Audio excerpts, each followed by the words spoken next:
actually have something special. I will be releasing the Carter 5 on my birthday.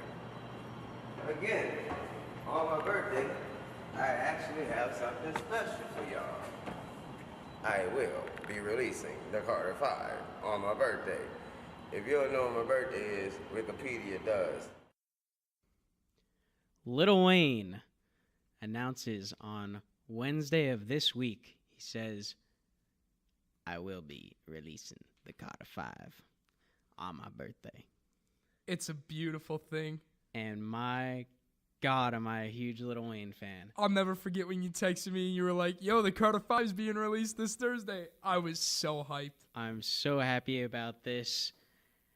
Even before getting into the fact that it came out and I listened to it, I've been looking forward to this for like everybody, for 5 years. Yeah, this was a long time coming, this album. Like, Right. we have been waiting.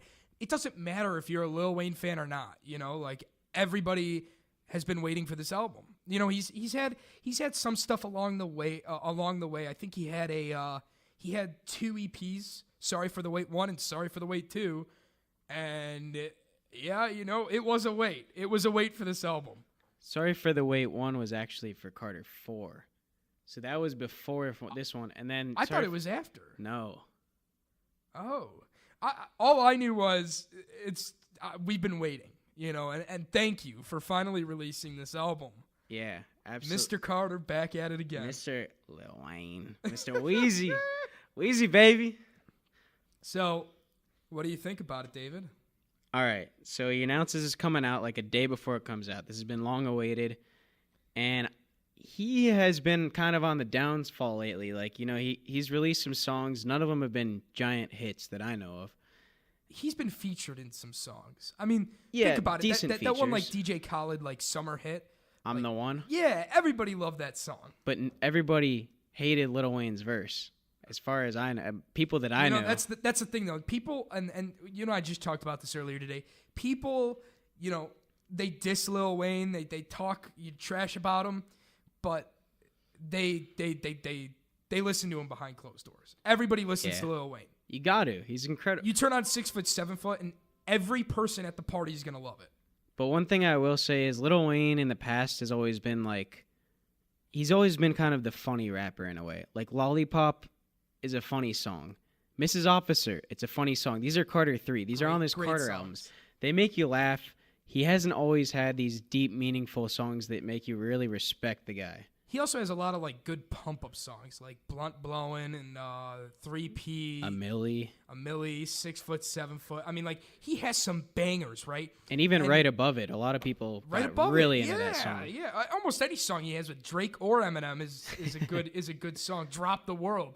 Like, he has some great bangers, and I felt like with this album, he did not have any really heavy bangers. He didn't.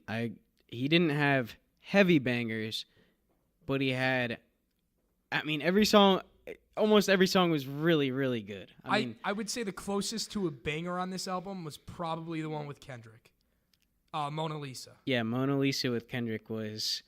The beat, it's like slowly progresses. It slowly gets stronger as the song goes. It starts off a little slow, and you're like, come on, Wayne, get into it, man. And then he drops it. He goes for it. And he does that with a lot of these songs. Even though they were like slower, like you said, they were more meaningful. Right. I'd say probably his more pump-up song or where he goes like fast, like maybe Carter 2 type Wayne was in Let It Fly with Travis Scott. He starts to kind of pick up the beat at the end, and he sounds like old school him. It's not the like crappy auto tune. Well, and like I mentioned to you, when he collaborates with people, it's almost like he builds off of them. Like that energy is built, and I love that in all of his collaborations. Yeah, his collabs are great.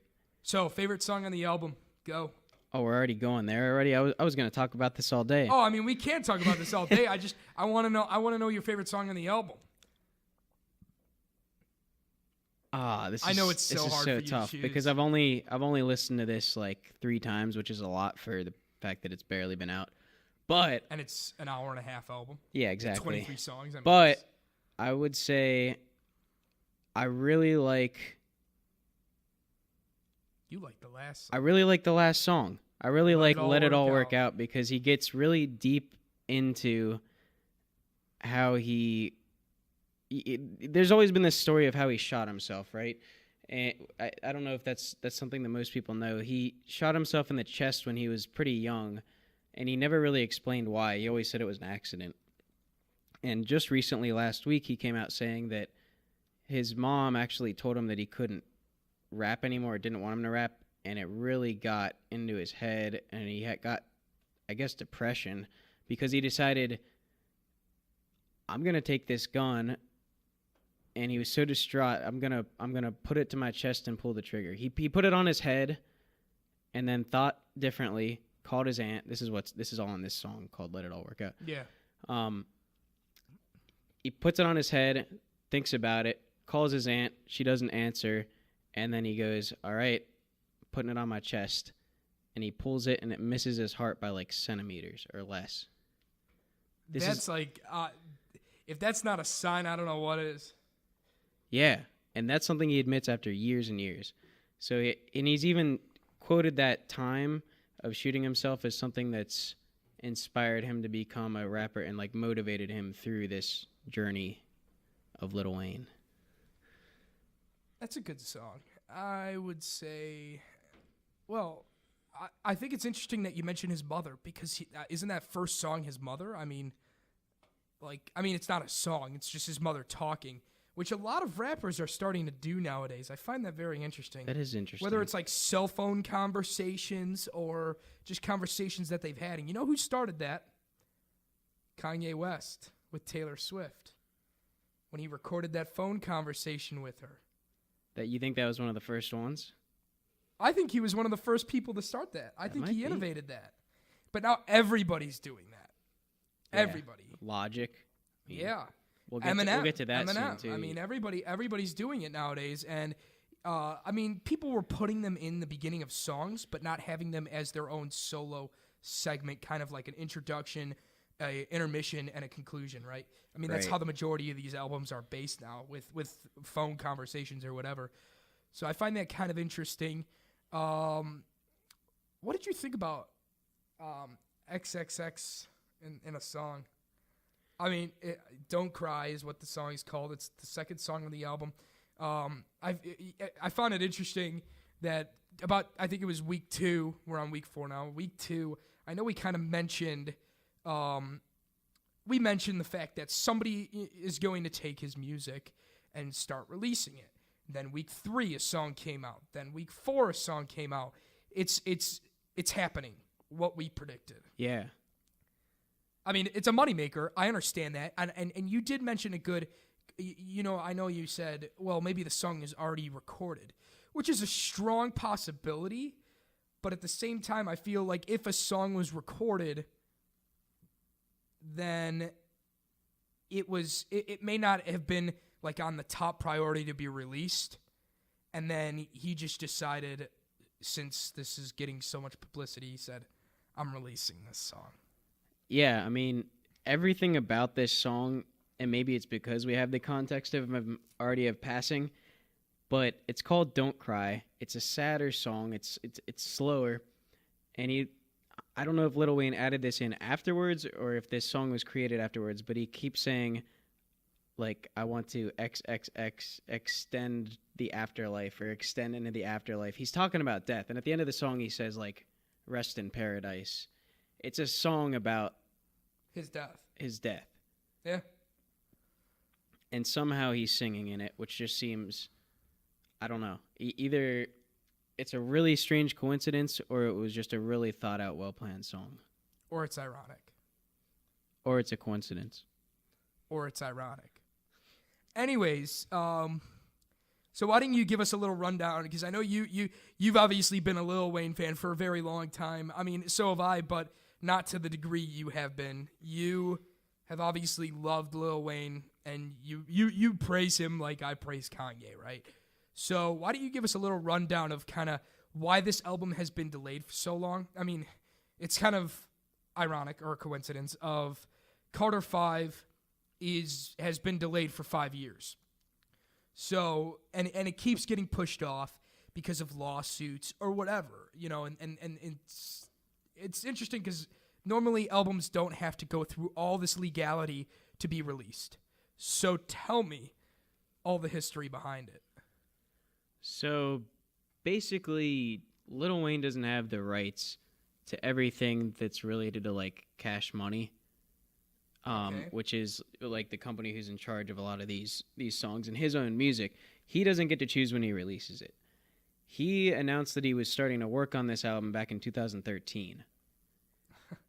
A long time ago. We weren't even in college yet. Yeah, exactly. We hadn't graduated high school. So Birdman, did I say Birdman was the one in charge of Cash Money? No, but people know that. Okay. I mean, obviously this big feud has kind of been between those two. Right. So Birdman and Lil Wayne have had this feud going on, and Birdman hasn't released it. He's always trying to build up the anticipation. They just had a difference of opinion and been going back and forth at each other. And recently Lil Wayne did apologize to Birdman, and they kind of settled their differences. And somehow they got over whatever was holding up this album. It's unreleased. We don't know exactly what caused that argument between the two. But anyways, But was it fully recorded? Because I feel like XXX was not even a glimmer in the picture back in the day, like when all this was going down. And that's why I'm asking you, because like obviously Lil Wayne did not get this guy signed and everything. yeah. So that's why I'm asking you, like, obviously maybe this was recorded later on. So I don't think the whole album was recorded. I think he's been recording this over the past 5 years. Listening to this album, there's no way that some of these beats were made or some of these lyrics were made 5 years ago. A lot of them were made this year for sure. But I think there's a few of them that probably were at least started back 5 years ago. But there's not really any way to know that. I mean, I would guess he made twice as many songs as this at least, and then scrapped some, like you said, and then. Well, that's what every artist does. Yeah. But some of these, there's no way that they were made 5 years ago. They're just too current. Okay, so there's another song on here called "Dark Side of the Moon" on this album, and it's with Nicki Minaj. And what's different about this is that there's no rapping on it. And that's not very common for a Carter album. Even a rap album in general. Right. You know, think about the last rap album you listened to. I guarantee you there was no singing on that album. And this is a beautiful song. It's beautiful. It's not like it goes hard. It's not. I don't know how to describe it other than that. It's just everything about it is beautiful. Nicki Minaj's voice is the voice of an angel when she sings. When she starts rapping, I wouldn't necessarily call her an angel. But when she sings, I've said this basically since one of her first songs, Super Bass. I have always thought that she was a beautiful singer. And I've always thought that if she stuck with singing, I feel like she'd get so many more gigs. I think she's beautiful. All right, let me run through the rest. Not a queen, though. I mean, she's queen over. Even Lil Wayne says she's queen over Cardi B. Yeah, but Lil Wayne isn't a king either. It's great that he came out with his album and all, but Best rapper alive. okay. He even says it in this album. Of course he does. All right, I'm going to do a really quick rundown, just going through all these songs. I've slapped the table. Sammy's not happy about that. I'll get over. I'll fix that. Anyways, rundown of this album. The Kendrick Lamar song goes crazy. The next one that I really liked was Open Letter, and this might be in my top. It's just Lil Wayne being Lil Wayne. He's being deep about his life, and this album is different in that way because it's not this album where he's really happy and excited and joking about lollipops and officers.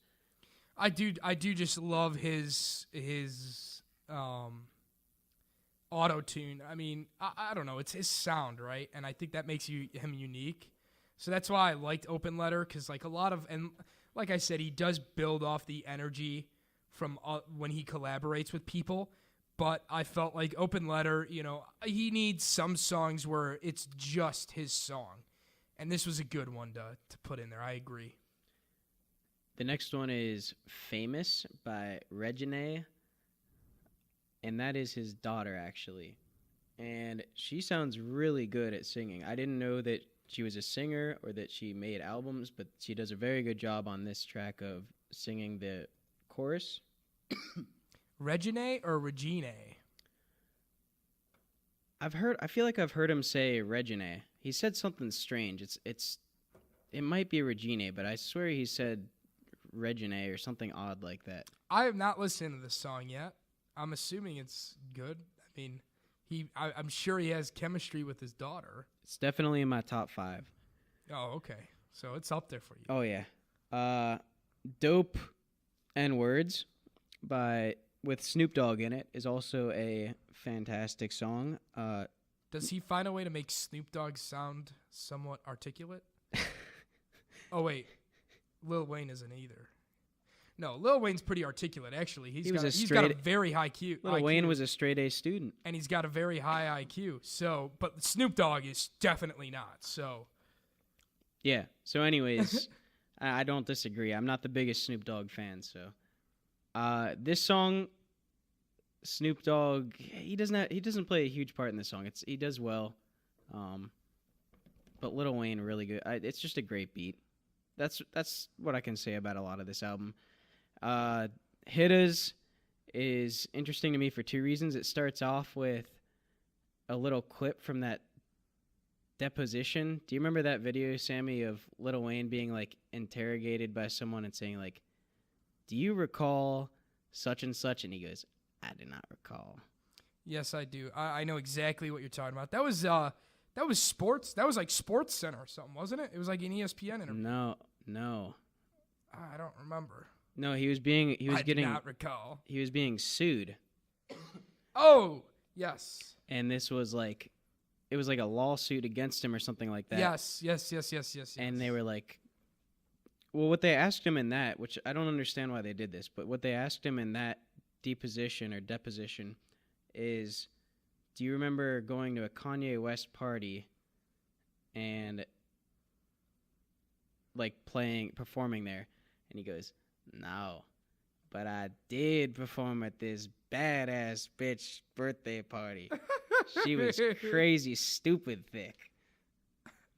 But for some reason in this one, they edit out the first guy's voice and put in someone saying, "Did you perform with Willie Nelson at a country concert?" That's interesting. I wonder why they did that. Maybe because he actually did perform at a Kanye place. Yeah, I don't know. He must have. That must have been a hype party, though. I wish I was there. Lil Wayne and Kanye together? Holy cow. And then later in the song, there's also another clip from an old interview where he's saying, you hear a woman saying, "Clearly, Lil Wayne answers to no one." And that's back from the very popular, very famous 2009 interview with Katie Couric about the Carter 3, which is just kind of interesting to me that he would go back to the old days and bring that in. That's what makes a good rapper. I mean, taking stuff from back in the day. Hey, you know what? That's kind of an interesting thing to say because all the rappers seem to be doing that right now. That's true. I mean, Eminem, he just brought up beef from 8 years ago. You know, like all the rappers are starting to take stuff from back in the day, quote unquote. So I wouldn't say all the rappers, but the ones of our time. Yeah. I wonder if that's gonna be on Kanye's album tomorrow. If he's gonna have like stuff from I could back definitely. in the day. I see it for sure. As long as he's not going like sloop diddy whoop, whoop diddy scoop. Whoop de scoop de whoop. No, I doubt it. I actually doubt it because there's a lot of modern day issues that he's dealing with that I don't know if he will necessarily flash to the past because he's currently living in the present. Speaking of Kanye, he came out and basically he's going to be releasing his album, and he came out and said, I know that the Carter 5 is being released. He said, but he said, I understand that, and my album is coming out Saturday. He goes, so I know the Carter 5 is going to beat out my album this first week, which is interesting to say. And on top of that, Rolling Stones wrote an article that basically says that he failed to recognize that Logic will be beating out both their albums. Do you believe that? Because I don't. I don't believe that for a second. The Carter 5 has been waited for 5 years. Logic comes out with a song every other week. I think Logic's fan base is Lame. growing, but I don't think it's growing at a rate that... I mean, it's definitely not growing at a rate that Kanye or Lil Wayne did, ever. But it's not developed to the same point that Wayne or Kanye have it developed, right? They've had fans that are loyal, and it's almost like a cult. And they've had these fans for years. Logic has just started his fan base. I guess like with his mainstream stuff, right? So I don't know. There's a lot of this Rolling Stones article that I don't agree with. The Rolling Stones article basically said the caption, the title of the article is Lil Wayne's The Carter 5 and Kanye's Yandhi mark the end of an era. The end of what era? What the end of exactly? It's still continuing. Are you telling me that old hip hop, what was defined as hip hop, is done? Because Eminem just released an album, Lil Wayne just released an album, Kanye just released an album. All these hip hop artists back then are still making music, and they're making a ton of money off of it. You're not going to tell me that they're done? I would say what marks an era is like I Am Not a Human Being 2 by Lil Wayne, where it just fails and no one's interested in it. I don't think a successful album like this one marks the end of an era. Not at all. It's like new beginnings more. I don't know. I disagree with this. This article is basically making the claim that new rap is taking the role here. But like these guys are still making music.